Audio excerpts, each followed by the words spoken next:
Welcome back to A Fine Time for Healing, a place where your physical, emotional, and spiritual well-being are all that matter. So put your feet up, relax, and enjoy today's show. We have with us today James Kleiger. I meant to ask you this. Kleiger, okay. James Kleiger, who was with us back in July 7th of 2020. And we were talking about his book, The 11th Inkblot. Is that what it was? The 11th Inkblot, okay. And he goes by Jim. Jim has written another book called Tears Are Only Water. And I'm really happy to have him back. I always have to try to get the light right here. There we go. I'm always happy to have him back, because he's a very interesting person and he's an amazing writer. So welcome, Jim. It's so good to have you. Thank you, Randy. It's really kind for you to say that. We met in 2020 in a phone. Yeah, we recorded it audio only. Yeah. It felt like such a comfortable conversation. So I was looking forward to doing this again, this time actually seeing you and meeting you. Yeah, it's so good to meet you too, face to face. This is so much better. It's so much personable. And I thought it would be harder to do. And maybe the first couple that I did video were harder, but it's really not. So I feel pretty natural here in this. During the pandemic, when everything was shut down, I do a lot of psychological evaluations, neuropsychological evaluations, and so forth. I did everything. Well, I didn't do anything for about 2 months. Everything was shut down. Then I started, when nobody was meeting in person, I was doing all of my therapy and all of the evaluations online, and that took some gymnastics to get everything, because testing is a very interactive two-person process with a lot of manipulatives and so forth. So that was a feat, and I'm glad to have done it, but I don't look forward to ever having to do that again. Much better to be in person, but this works really well. You like the face-to-face, yeah. I like it too. And I mean, years ago, when I worked with my clients, I worked just on the phone, and then I started doing Zoom with them. And at least that's my face-to-face, but I don't have local clients for the most part. I have some, but my clients are all over the country, all over the world. And so this way I can be face-to-face with them. And it's important to be able to see people's faces when they're talking to you, because that tells you a lot. Do you just do these evaluations in your state, or do you do them elsewhere? Primarily in the state. I could apply via a process that would enable me apply for a credential that would enable me to do things across the country.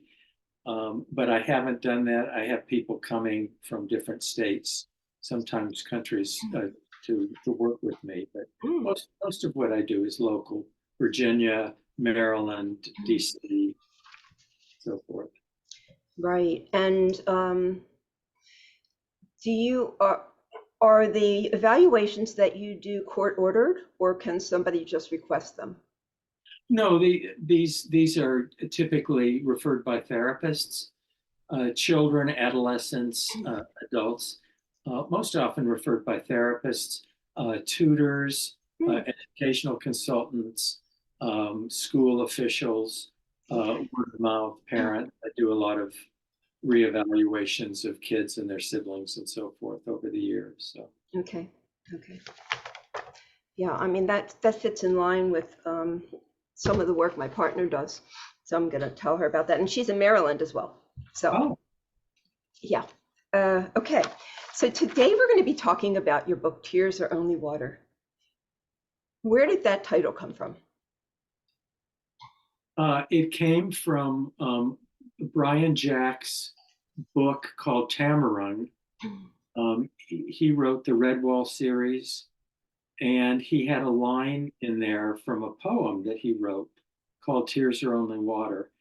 And there is a man who does wonderful beach art that he has on Instagram over the last several years. Very creative kinds of things. He'll wander the beach and he'll photograph interesting things. He'll maybe put some rocks or some seaweed together, and then always has a snippet of a poem. His name is Jerry Smith, and Jerry Smith, you said? Jerry Smith, he goes by like a hashtag more sand than something. I can't. Okay. Okay. But I get his posts every day, and he had one, this beautiful thing, and it was a snippet from that poem, "Tears Are Only Water." And somehow, when I saw that, I thought I was so moved by it. I thought, boy, I've got to use this, if not as a title. And I was playing with other titles as the book was sort of coming into being.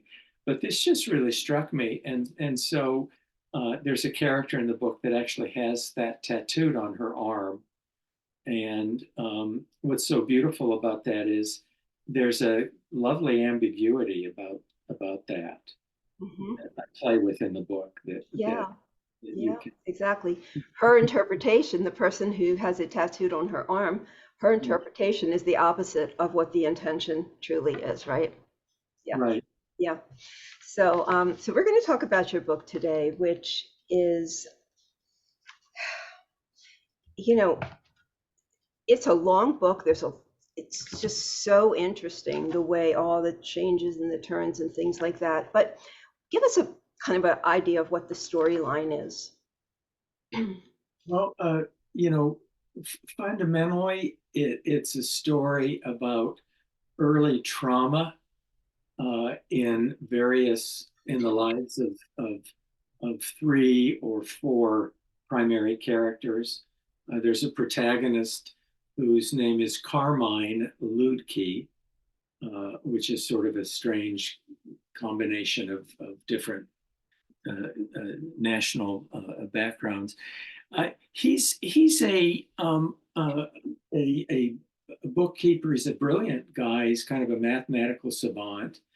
Throughout the book, you're left with a sense that he maybe is on the spectrum. He's certainly neuro atypical in a lot of ways. Incredibly shy person with a speech impediment. He stutters, very anxious, but he comforts himself with math by kind of going into his head, reciting abstract formulas. It's a way of soothing himself, distracting himself. And we find out later in the book that it's also a way of staying connected to a father who was a physicist who disappeared. And in this story and the current one I'm working on another one now. I love to take a mental health theme to humanize mental health struggles, and often trauma really lends itself to this. But in my new work in progress, I have somebody who's a bipolar disorder with some trauma in her background. But anyway, to write a fictional account of somebody's struggle with their trauma, their mental illness, and then to have there be sort of a transformative experience that comes through a healing relationship. And so that's the story in this book with this. Oh, and I love to blend in sort of a suspense, a mystery. Tears Are Only Water has a crime drama as Carmine gets caught up in a crime. He's blamed for a crime, and there are other characters again who become involved. An older sister, a deputy who the one that has the Tears Are Only Water tattooed on her forearm. She carries a lot of combat trauma from Afghanistan. The older sister and Carmine both carry a lot of trauma from a narcissistic mother who treated them sort of as as projections for her own disappointments and grandiosity. And then probably the most fun in this book is I had Carmine become involved therapeutically with a very old Navajo psychologist at a state hospital who was psychoanalytically trained, but basically moved away from that and moved back to her indigenous healing traditions. And she has her own kind of trauma in her background that's kind of awakened by working with Carmine. So in the 11th Inkblot and in this book too, I want to bring, I want it to be an interesting story. I want there to be humor. I want it to be moving, but I also want there to be ambiguity, surprises, but I want to bring things in for a really hopeful kind of landing. And I think I've done that in this book. Yeah, and he has narcolepsy in addition to that, right? And how does the narcolepsy fit into this whole storyline? Is it related to his trauma or yes, it is. Because he's basically metaphorically sleepwalking through his life, distracting himself from looking or thinking too deeply about his traumatic past, because there's a distinct trauma that occurred when he was 5 years old, and later in his teens he develops narcolepsy. So the theme of falling asleep he actually has narcolepsy, but also it's a metaphor for his trying to not face himself. And functionally, it makes him really, despite his brilliance, makes him unable to really successfully adapt to the world. He could not ever sit through the CPA exam because he was falling asleep. So he can only work as sort of a low-level bookkeeper. And he works at night because he falls asleep during the day. He takes a lot of amphetamines and stimulants to try to stay awake, and that kind of begins to affect his mental state. And anyway, so it's I think there's a fun kind of underlying mystery, a bit of crime involved. And there's also a metaphysical aspect to this book, right? Yes, if you think about, I think there was more of a kind of magical realism in the 11th Inkblot, but clearly the healing ritual that he goes through with the Navajo healer, the psychologist, she tries to treat him in conventional talk therapy, and then realizes that she can only really reach him by doing a healing chant, a 5-day, 5-night chant. And so is narcolepsy generally developed from trauma, or do some people just have it? I think it's primarily a neurological disorder that's probably not related to trauma. I took a bit of license in using that as I mean, it was never really explicit in the book that this is the cause of his narcolepsy, but I think I kind of used that as a vehicle to talk about kind of a massive defense against becoming aware, staying awake. And the theme I had a high school teacher who had it, and he was a history teacher, and he, in the middle of sentences, he just he'd nod out, and it was, of course, we made fun of him at that age, but it was kind of weird though to see your teacher just keep nodding out in the middle of his sentences. But that's got to be a very disruptive disorder to have. That the book really begins with this right from the beginning. There's a mystery as this character is working Herman is working at night on accounts that are not balancing. And of course, he's this genius with numbers, but he can't make the numbers add up, which is part of the underlying storyline that something's wrong here.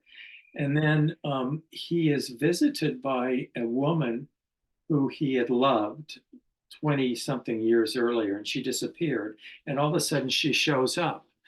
And the reader really doesn't know if this is real or not.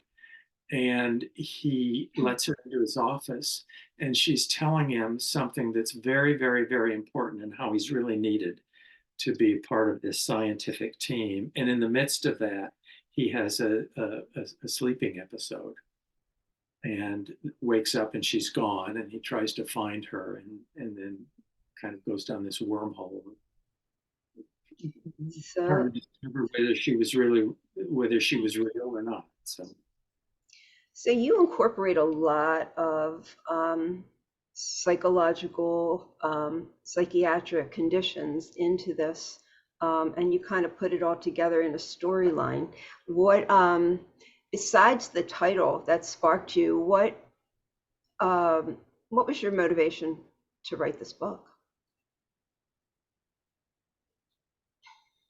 Motivation. Well, I love writing.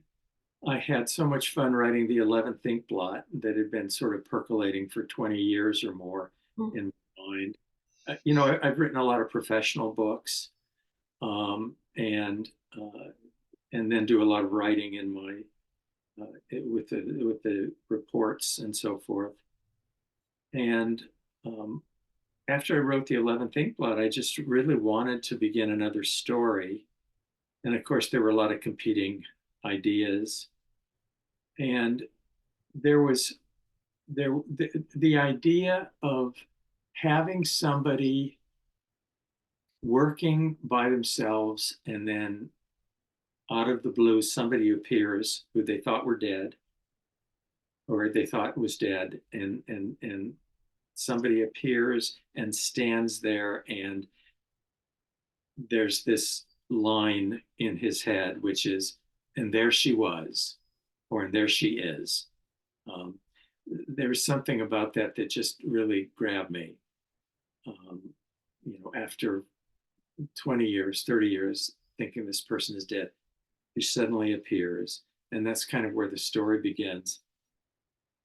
So I had no story written around that, but somehow that was a compelling idea.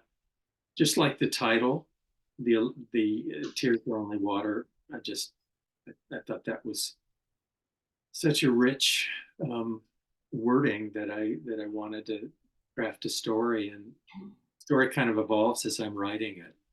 Characters come to life and so forth.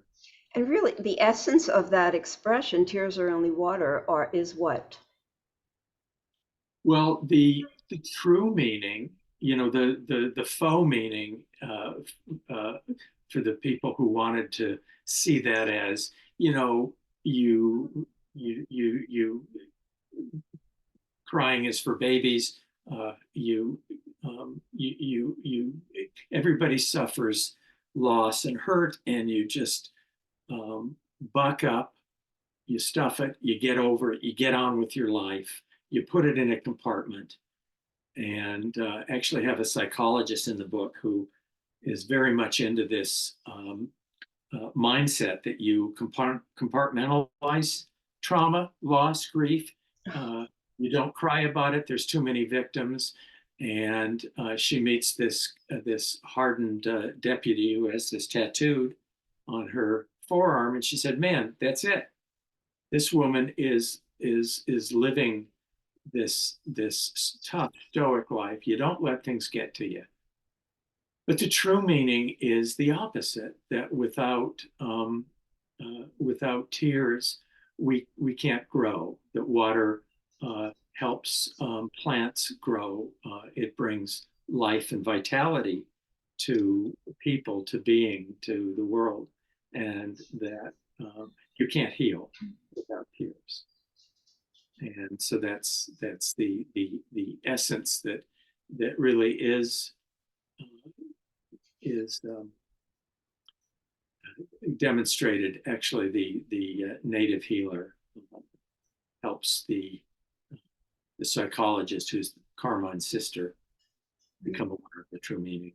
I really like that. I like that. I like the sides of that, you know. Mhm. Are there still psychological theories or methods that buy into that we're supposed to repress our trauma? You know, I made this up. I made up this person. I made up the book she wrote, and I crafted her into. So she's the daughter. She's Carmine's older sister. She's a haughty Amherst professor who's written a book called, um, I can't pull up the title of it, um, but it is about. Well, let me get this Okay, and sure, sure. it's right at the beginning of part one, Okay. and uh, the quote is, honestly, we've been force fed the Freudian fairy tale that it's better to recover memories, process and work through the past, and that this will somehow set us free. When in truth, we're better off exhaling the mental detritus, finding a secure overhead compartment, and tucking away the past with all its warts, bruisings, and imperfections. Without such compartments, we're doomed to an endless chains of endless claims of victimhood. Wow. Then and only then will we be set free and finally be able to sleep soundly. And her book, Anne is the character. Her book was Unmasking the Cognitive Orchestrator of Maladaptive Thought and How to Silence Him. Cool. Wow. So I made all that up. It's a long way of addressing your question about, are there theories that really Support that. would advocate this? Mhm. The answer, I believe, is no. This is Good. a Good. caricature of how, um, you know, adaptively, there are things that we need when we can't change them. We need to live with them. We need to somehow find ways of desensitizing them, of maybe compartmentalizing certain things, but certainly not for major issues like trauma and loss. Right. So she was a little bit of a straw person for me, and of course there is this back and forth between her and Hazel, Dr. Luca Chunai, the Navajo psychologist who treats Carmine, who has her own book um, on uh, trauma is a thief that robs us of memory and places our minds in a sleepy shadowland. Symbols of healing can light the path of awakening and set us free. And her book is From the Shadows of the Mind, Traumas and Symbols That Transform Them, 1980. And so I had fun making all this up. And She but did. obviously it's sort of rhetorical in a sense that that most people would read this would say, well, but of course, you know, you heal by facing the past, by processing the wounds, and that's how you move on. So. Well, you know, I really like that you did that, that you put that in the book, because this is a mindset that I think many people were raised with. It's like, no, you let it go, you move on, you stuff it, you keep trudging on. And it's, and then they hit like a wall at some point in their life where they can't keep it in anymore.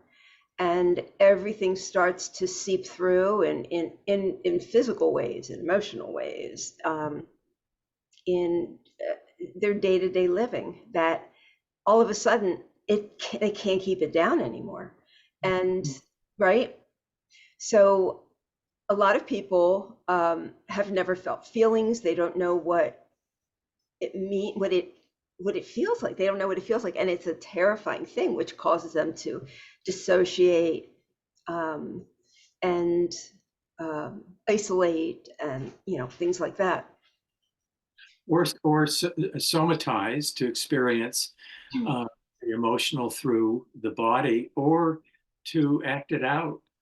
And one of my earliest blogs was on toxic masculinity, and how a lot of boys have been socialized to view feelings as a sign of weakness. And again, tears are only water, to be tough, and Mhm.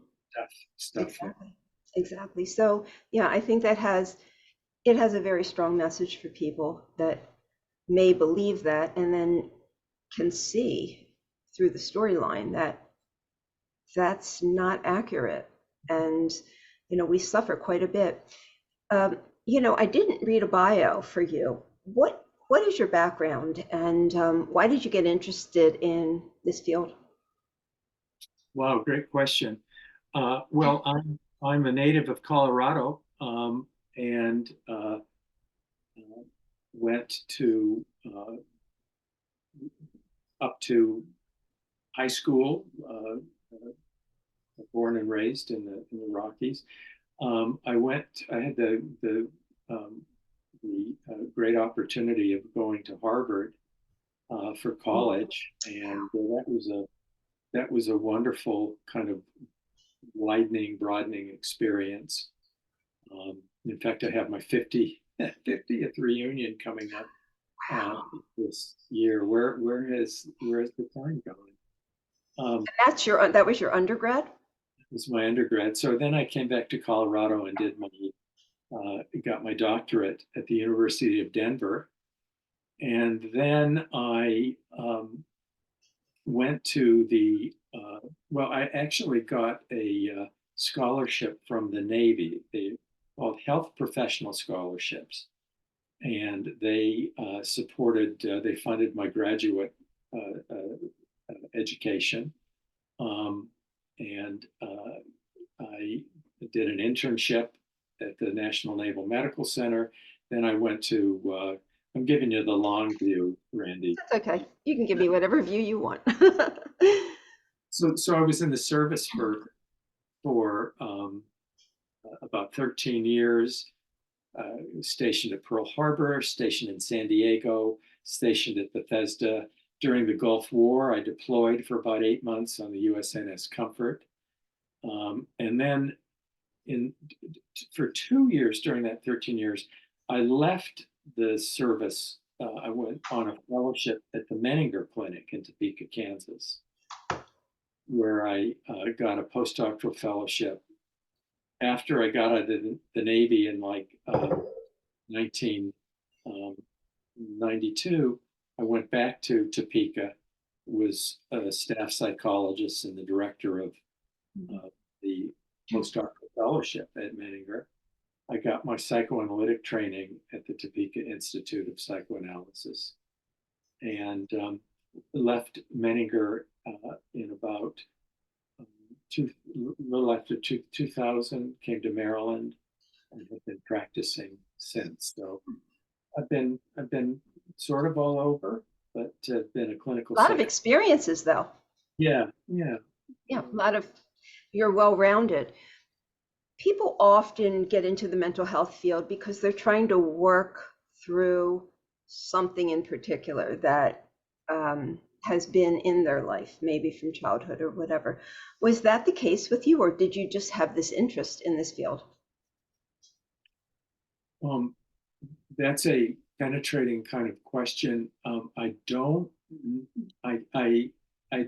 have a kind of hallmark event. Okay.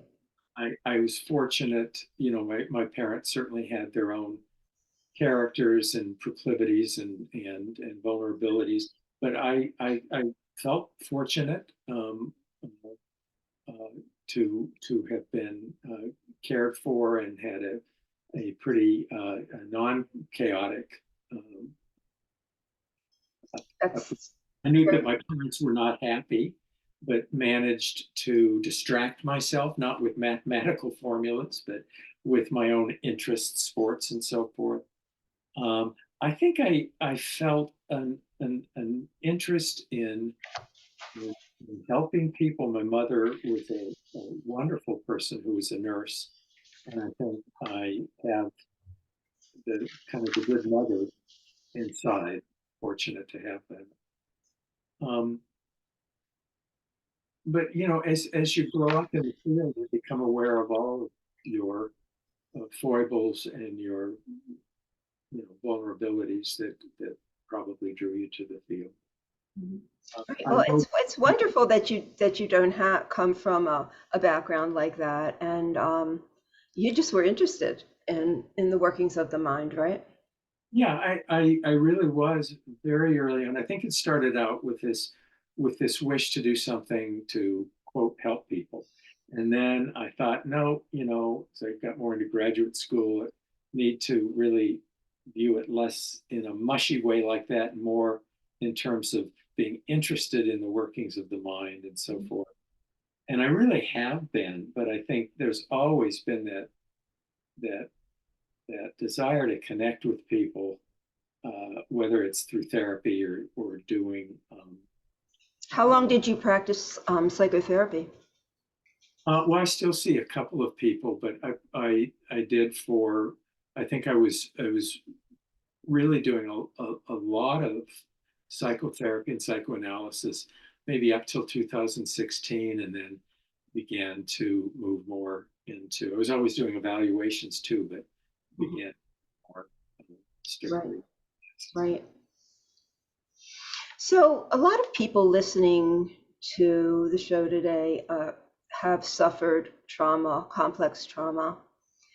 And I know before we went on air, you mentioned complex post-traumatic stress disorder, which is not a recognized um, syndrome by many mental health professionals, and it's certainly not in the DSM-5. Um, how do you describe complex PTSD?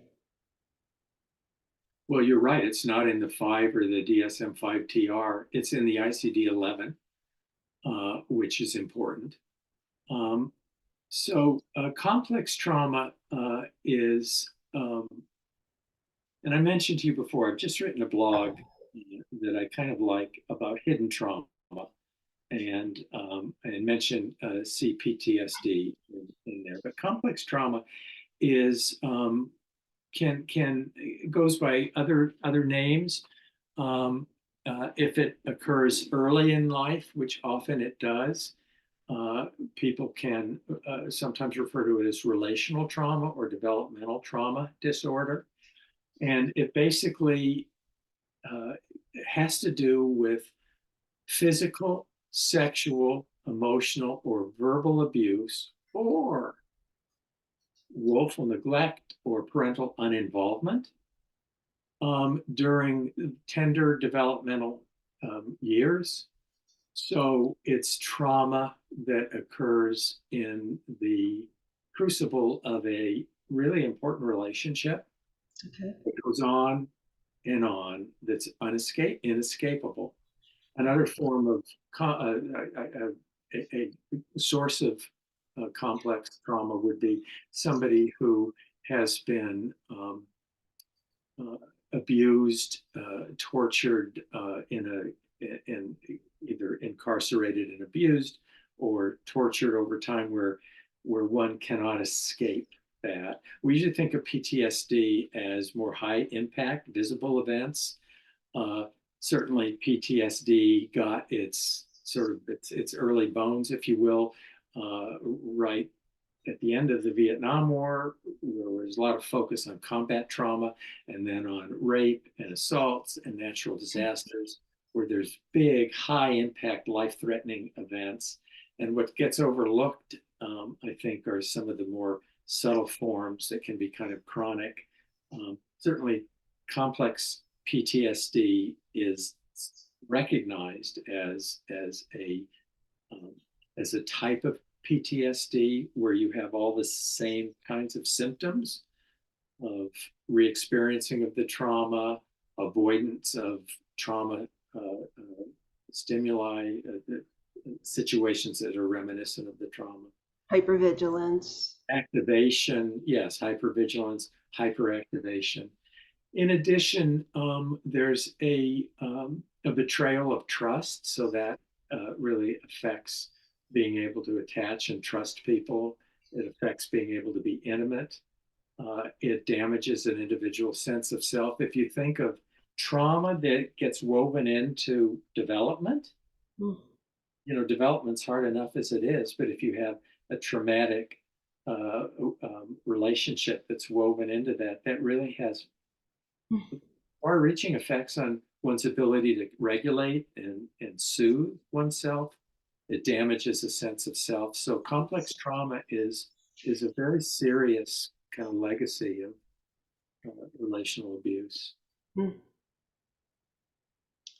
And what you described is the symptoms of, or the experience of, someone who has been in a narcissistically abusive relationship. And so a lot of people who are listening are have had that experience either in childhood or in adulthood. Generally, when they have it in adulthood, not always, but it often stems from the issues that you explained, the loss of self, sense of self, and those kind of things, that they get into adulthood and they just aren't fully equipped for adulthood. And then it's just trauma upon trauma upon trauma, which was my background, my experience.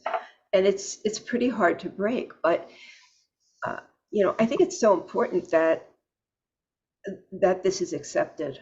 And so you said the third thing that you said, where it is shown, what is that reference? What do you mean? You said, so I said it's not in the DSM-5 or the ICD-11, the International Classification of Diseases by the World Health Organization. Okay. The ICD-11 came out in like 2022. Okay. It is a bona fide separate entity. So the rest of the world sees it that way. I bet in the next iteration of the DSM it will be, because there's lots of literature on it. That's really interesting. So that's a fairly new publication. So this supersedes the whole process that the American Psychiatric Association goes through in putting something in the DSM. And they're fairly they're very slow in moving along that way. So it really for like insurance billing, a lot of insurance companies accept the ICD codes and not the DSM. So it's very substantial. That's really, really interesting. I'm going to look. That's new for me. Thank you for sharing that. The area of narcissistic abuse is something that I feel has not been addressed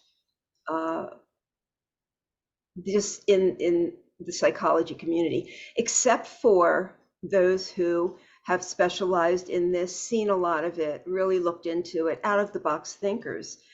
Does the ICD-11 talk about what happens to someone who's been abused?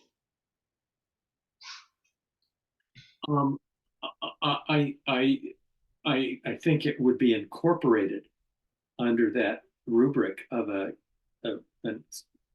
inescapable relationship, form of physical, mental, verbal, emotional abuse. Are the universities using that in training therapists now that it's come out? Oh, sure. Okay, good. Yeah, I believe so. You mentioned that it hasn't been recognized by mental health professionals. I will out myself here that in our conversation before we went on air, I said to you, what did I say? That narcissistic abuse is probably one of those hidden kinds of traumas. And you said not probably. So I just completed this blog. I think I've mentioned it Mhm. times on hidden trauma.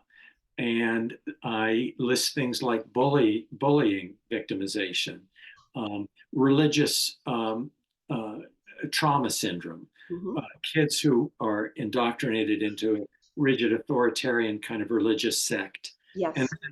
and then leave that.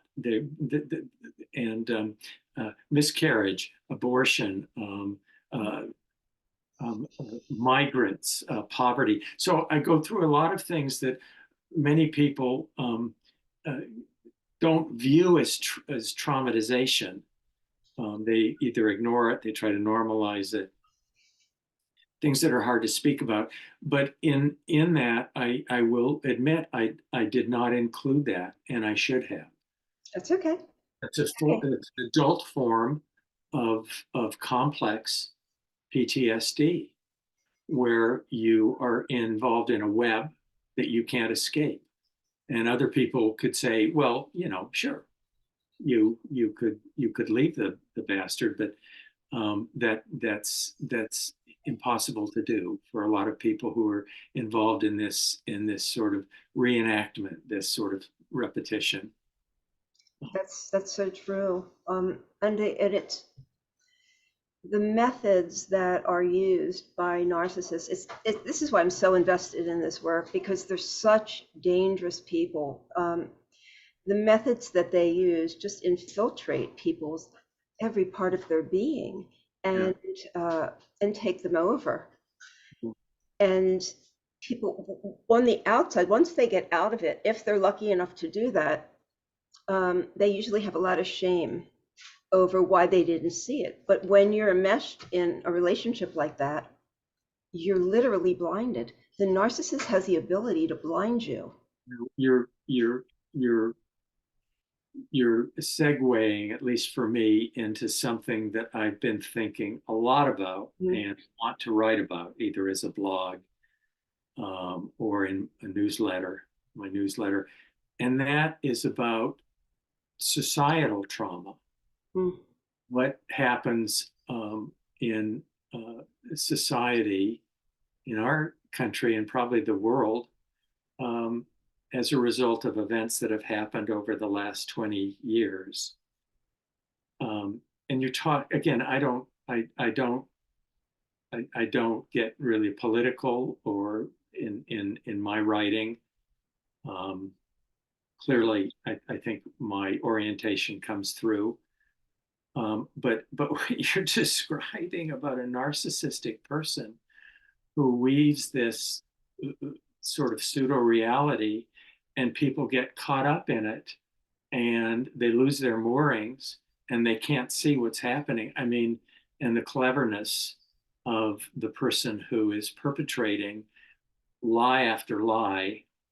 And anyway, Politics, government, politics, and yes, yes, yeah, it's rampant. It's rampant in governments. society has been traumatized, and certainly by the 2016 election, by COVID, and by 2020 events. And I think there's aftershocks, there's reverberations, there's like re-experiencing of the trauma and hyper arousal on a societal level, but we're not done with it. Or No, it's we're yes. not done with it. We're really, um, as a collective conscious, we're really getting sicker and sicker Yeah, as a result of it, and uh, it's hard to resist. I mean, you really have to be able to get the perspective of what's really happening in order to resist it. But not many people have that experience or education to be able to see through it. You're definitely right that this has affected collective conscious, the society. It really is. There's a lot of blindness I to. think I think what I want to do is sort of, and I'm sure I'm by no means this is by no means a novel idea, but it's interesting how I think you can look at this sort of through a trauma lens. Mm. We're not talking about individuals, we're talking about a society that's been buffeted by, I mean, think about gun violence. It's like helplessness, trauma helplessness, and it keeps happening. We keep re-experiencing it, and yeah. Yeah, it is very interesting. And I hope that we can weave our way out of it. And, you know,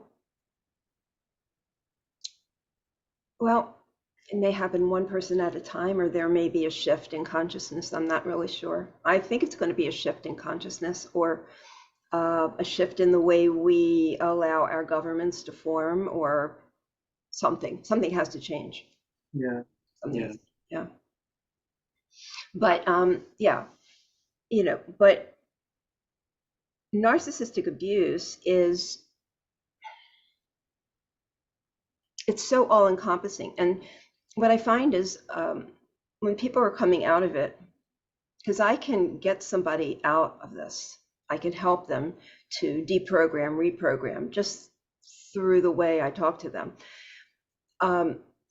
But they are very impatient with themselves. They feel like they should be okay, because looking at it from the outside in, it doesn't look as complex as it truly is. I don't think people understand the severity, the depths of what they've been exposed to, and the way that they've been indoctrinated, their minds and things like that.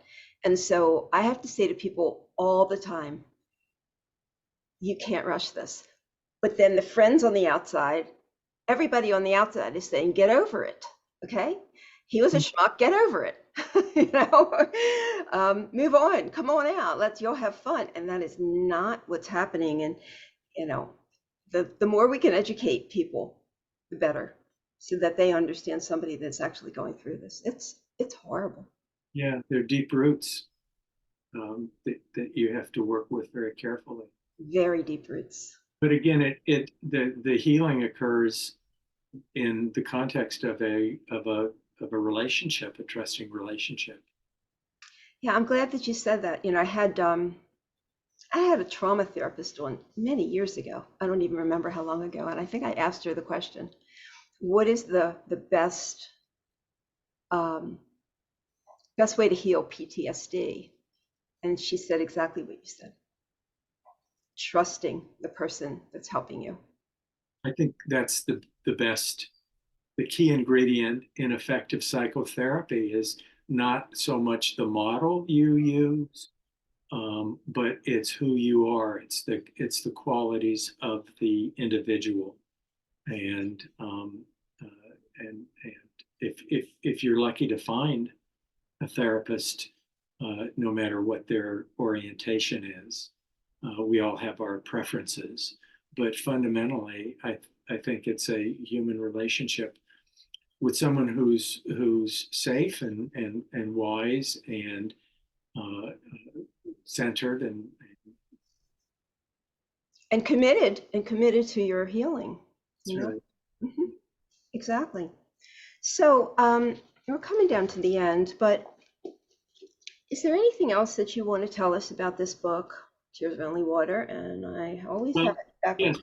Yes, and that's that I'm writing a sequel to that, which I'm about 8 chapters into or so. And this is a book that's going to be called Whispers.